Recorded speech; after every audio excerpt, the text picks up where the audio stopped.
What's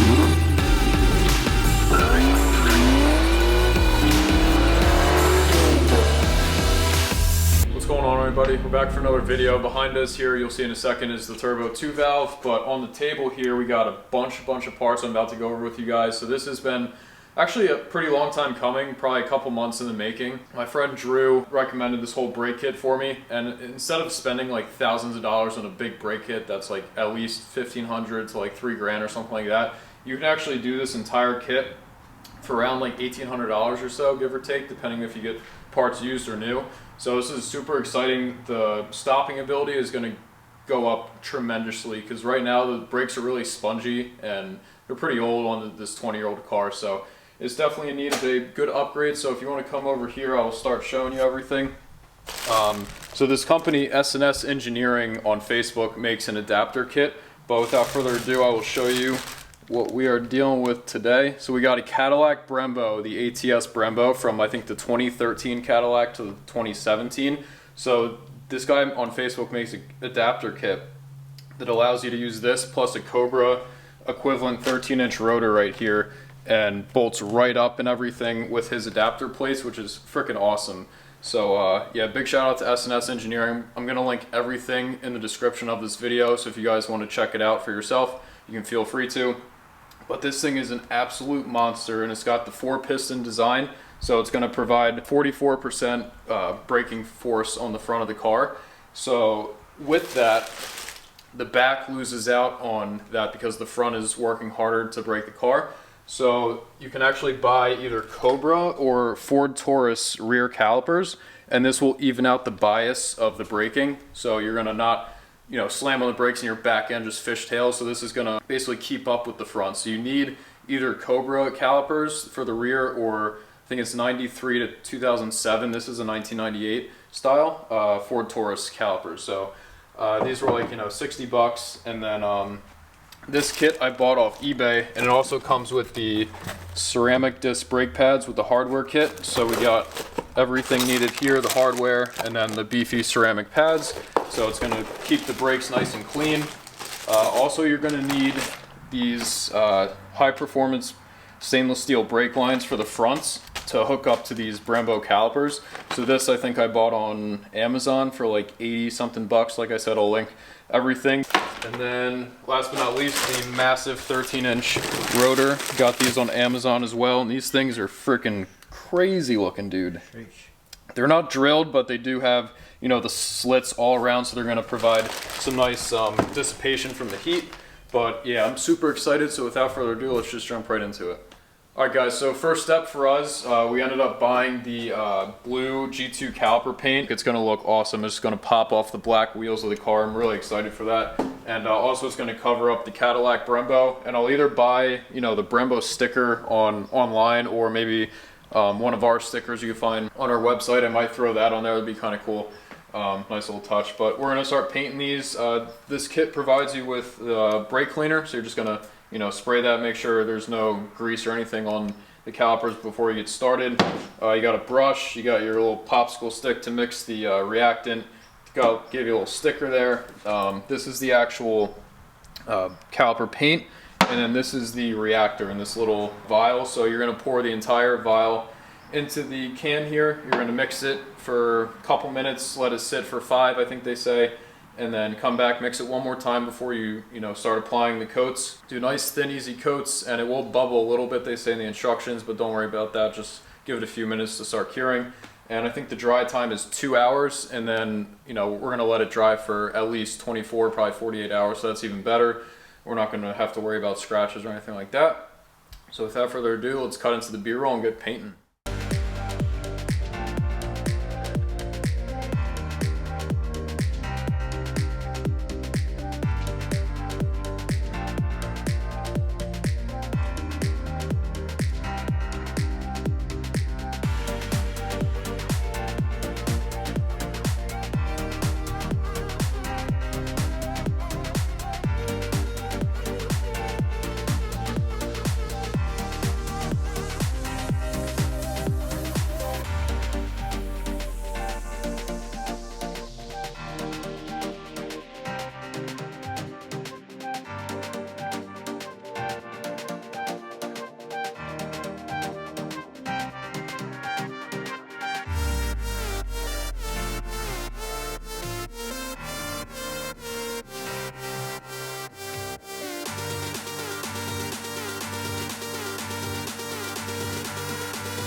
Alright guys, so as you could tell, we finished up both the front and rear calipers, and man, these things look absolutely insane off the car. I can't wait to see them on the car with the black wheels. It's really just going to pop and make the whole front end pretty much complete.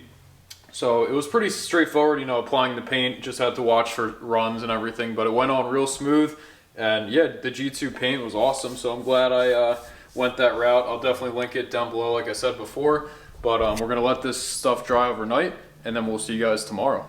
Alright guys, so it's the next day. We got the calipers. Man, they look freaking beautiful. I don't know if the light...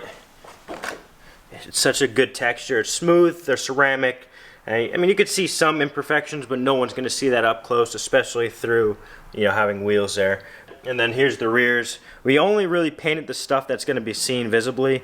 Like this bracket's going to be hidden behind the rotors. Obviously you can see here's not painted, that's going to be hidden. So we utilized it accordingly and just kind of put where, you know, what's going to be seen. So pretty much we got the S&S Engineering little adapter kit. Comes with some adapter plates here, and then a whole bunch of hardware that we'll kind of go into more depth in a little bit, but we want to start getting cracking on this. So we're going to have Wes, I'm going to go off camera and install the first Brembo, not on the car, but kind of like put the adapter kit and the spacers and everything together. So I'll do that off the car. Wes is going to go ahead and I guess probably time lapse doing the rears and installing that. We didn't end up replacing the rear pads and rotors for the rear because they will be the same size and everything, same specs for these calipers, and those ones weren't worn, so we're not too worried about that. So Wes is going to do that. I'm going to get cracking on this, and then once he's done with that and I'm done with the first one, we're going to film how you do the adapter kit and all the spacers on this Brembo here. It's pretty straightforward. You know, we'll post a picture of the instruction manual, or like the instruction page up top. Pretty straightforward, like I said, so let's just get right to it, man.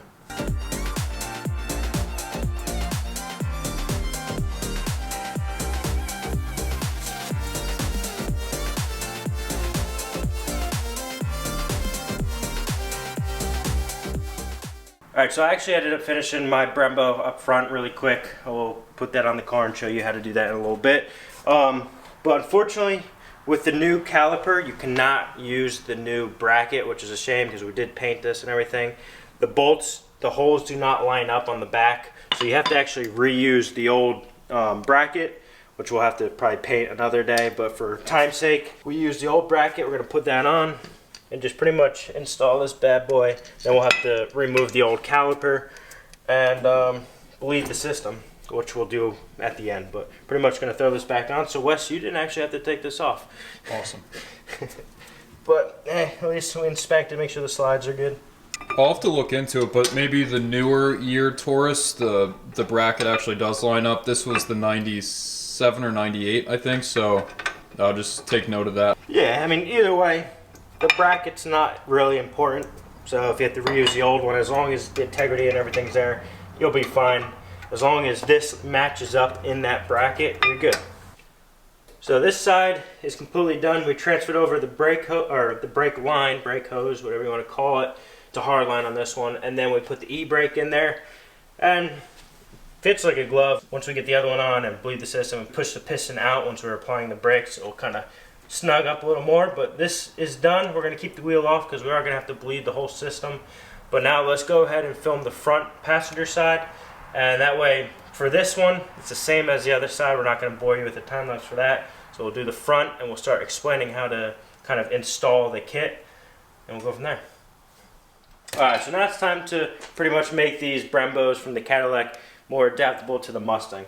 And what we're going to have to do first is pretty much remove these inner factory inserts here, which is pretty easy to do.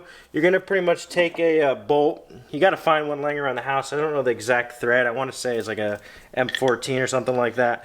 But we're going to thread that in there. And then what we're going to do is hit this, which is going to slide that shim out because they give us offset inserts, which we're going to have to insert in there as well with the new bolts. And once we get to that, it's a little bit trickier because we're going to have to Dremel some side out. But pretty much now that that's in place, you want to make sure you be careful here. And boom. Now that insert's out. And as you can see, it's a perfect in the center. These are offset. So that's what we're going to have to utilize. and there's certain markings that we have to line up for this particular setup. So now that we got this one out of the way, we're going to disregard that, and we're going to do the same for this one, and then we'll start putting the new ones in and going from there. Now that we got those out of the way, we're going to have to insert these new ones. Like I mentioned, they got markings all over the place. So pretty much what we're going to want to do is on this one, they're identical. They're identical. We're just going to take one and we're going to put it here. And I'm going to show you, see this line on the far right? That's going to have to match when we put this one up. There's a line on that side that's going to have to be almost like a straight line across. But for now, what we're going to do is take this 1, 2, 3, this third line right here.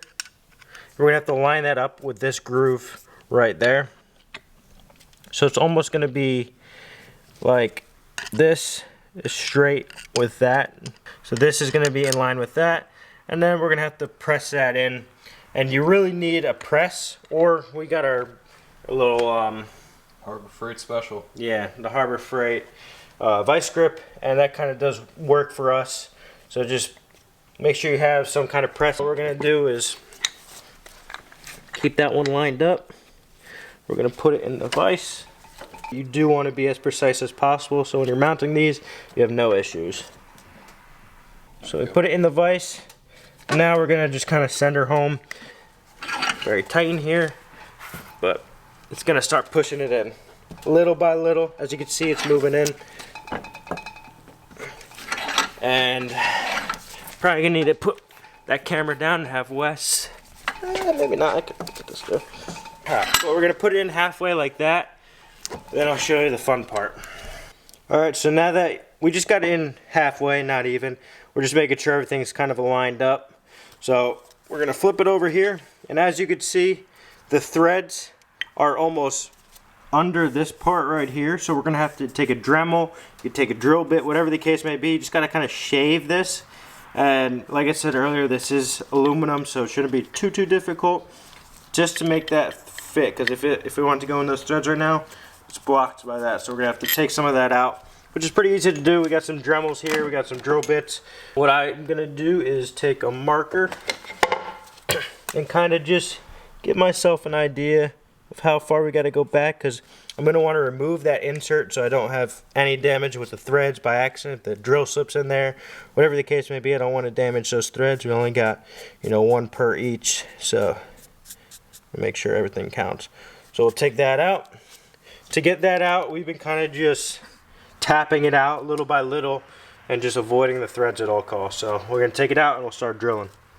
Alright, so this side is done. As you can see, that we dremeled this out. It's more of an oblong kind of shape, but there is no restriction from stopping this to go in those threads. So that will thread right in there. And now what we're going to have to do is install the other side, and that's going to be pretty much the same procedure, but this tab right here, it's going to have to almost be a straight line from here to here.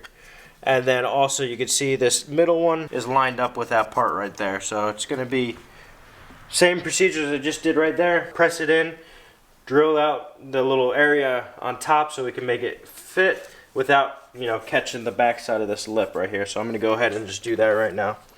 Alright, so we finally got the passenger side up in the air. Pretty much what we're going to do, since we're replacing everything on this side, is just take the caliper assembly with the mounting bolts. Just take the whole thing off. Just get it out of the way. We also are replacing this brake line with a stainless steel. So we'll get that off. Hopefully that comes off in one piece and not rust it to shit. But we'll break this whole assembly off and get it out of the way. And I don't really need to explain that because it's pretty self-explanatory. It's just a brake job, really. Quick side note, if you guys are new to the build, we got a 78mm on 3 turbo kit installed, and this thing absolutely freaking rips. Hence the reason we're going with bigger brakes. Yeah, you gotta stop faster, right? The faster you go, the faster you need to stop. That's right. But yeah, definitely check out the previous videos. This thing's making absolute steam. 435 horsepower, 460 torque. And that's on the lower end, like the lower setting. Yeah, it's on 7.5 pounds of boost, so we can only go up. Just got to build the bottom end, which will come. Hopefully this year. In due time. Tax returns right around the corner. Pretty much got the old stuff off. We're putting our new little backing, not even backing plate, just this little adapter plate on the hub right there. Let that be. since we do have new brake lines, I'm going to go ahead and just install this. That'll go up there, and this will sit right there, like so. Units. Wow, man. it actually kind of matches the coil. I was just looking at that. Yeah, I didn't even notice that.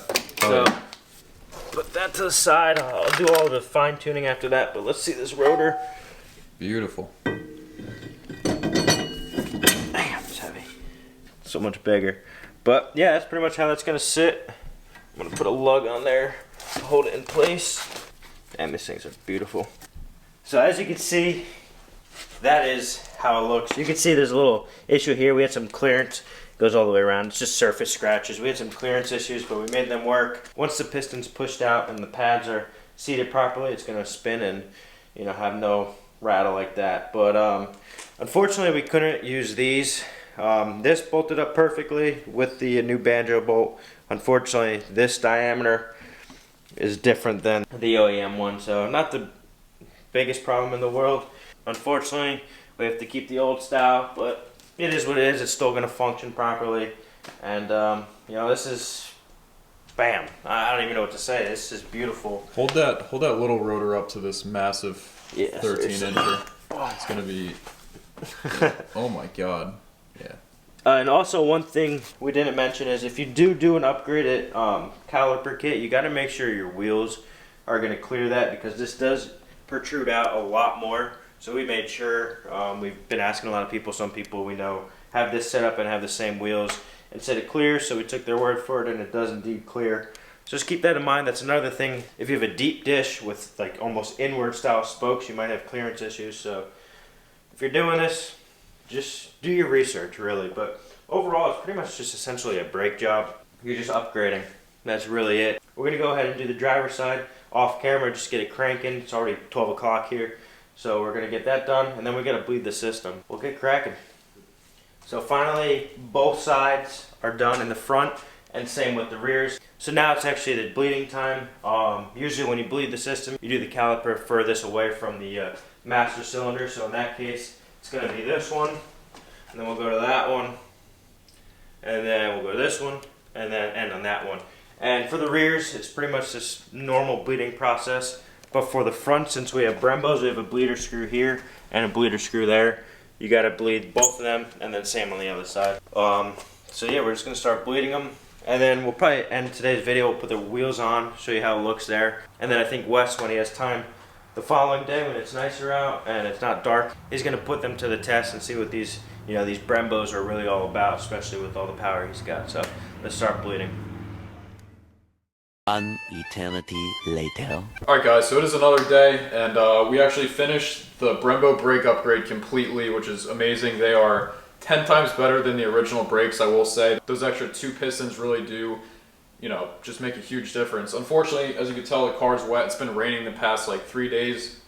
I really wanted to illustrate through the camera and show you how much better the stopping power is, but you know, with all the rain we couldn't do that. But real quick, I'll just show you the actual Brembo's on here. Everything's done. You can see a little bit of the paint peeled off. I'm gonna touch that up in a few days, but those things just look so much better, and they actually perform much better, and it's a cheap alternative to a big, you know, big brake kit, which are, you know, $1,500 to $2,000 or even more, depending on which company you go with. But yeah, this cost me under $1,000, and you can get awesome stopping power, and it looks really good. So one thing I do want to touch on, these are 17-inch wheels, and I'm telling you the clearance, I can't show it really, but it's like very, very minuscule. So I'll try and put like a light behind it. I don't know if you could see that. Kinda not really, because of shadow. Yeah. But you could probably can't even fit a penny in between the rotor and the wheel. Yeah. So if you have wheel weights there, yeah, it's not gonna work. You're gonna have wheel weights kind of in the back. But. Yeah. But I mean, for us, it fits barely. 17-inch wheels, just do your research and the dimensions and everything. But yeah, if you guys want to see like an actual performance, you know, video of how these compare to the stock, I can try and find some like distance numbers and everything like that. But for now, that's going to conclude this video. Overall, pretty straightforward install. Thanks again to S&S Engineering. This guy makes a good kit, and it's relatively, you know, good price. And then the calipers, I think I said I bought on eBay, and everything else on eBay. So overall, pretty straightforward. Hope you guys enjoyed, and we'll see you next time. Peace.